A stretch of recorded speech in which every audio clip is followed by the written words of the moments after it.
ধরাই পড়ে গেল আমরা বেশ কথা আসি বললাম আল্লাহর রহম, এটা কি আল্লাহর রহমত না? টাঙ্গাইল আসি, টাঙ্গাইল আসার পরে আমার দেখে মানে সবাইগুলো আমরা কী করে মানে এই দুর্দিনের সময় আমরা পাড়ে আসলেন কীভাবে? তখন ওই যে হাত কাটা, হাত দুই একটা হাত, উনি বলতেছে যে আমরা কী করেছি ওই যে আমার গাড়িতে দেখেন রক্ত গাড়ি বেড়ে গেছে। এটা ছাড়বে আমরা মুক্ত ছাড়লাম, এই মুক্ত থেকে আমি যতটুকু জানি ভাইয়ের একটু জানাই।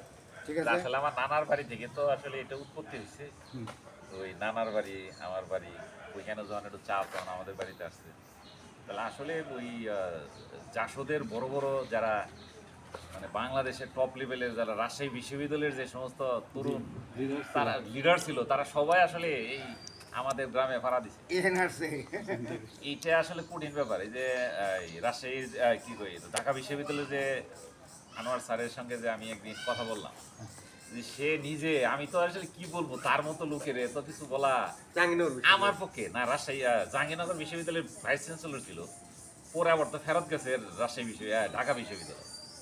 পরে আব্বা যখন কল দিয়ে আমার বললো যে তোর চাচার সঙ্গে কথা কর, আমার জন্য তো এটা বিশাল একটা ব্যাপার তার সাথে কথা বলা।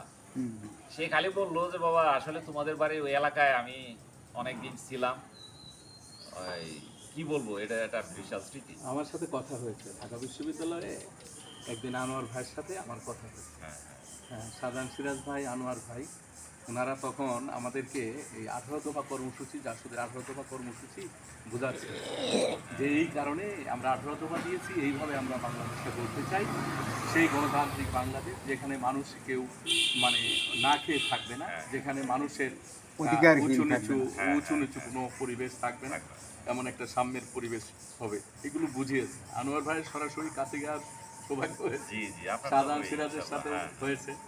আর রব ভাই তো এখনো বেঁচে রয়েছেন, এখনো তিনি চেষ্টা করছেন। আমরা এখন অংশীদারিত্বের গণতন্ত্রের কথা বলছি, তবে একটা ধারাবাহিকতা আছে যে জাসদের নেতারাই আসছে আর তারই পরবর্তী উত্তরসূরি আজকে 53 বছর পরে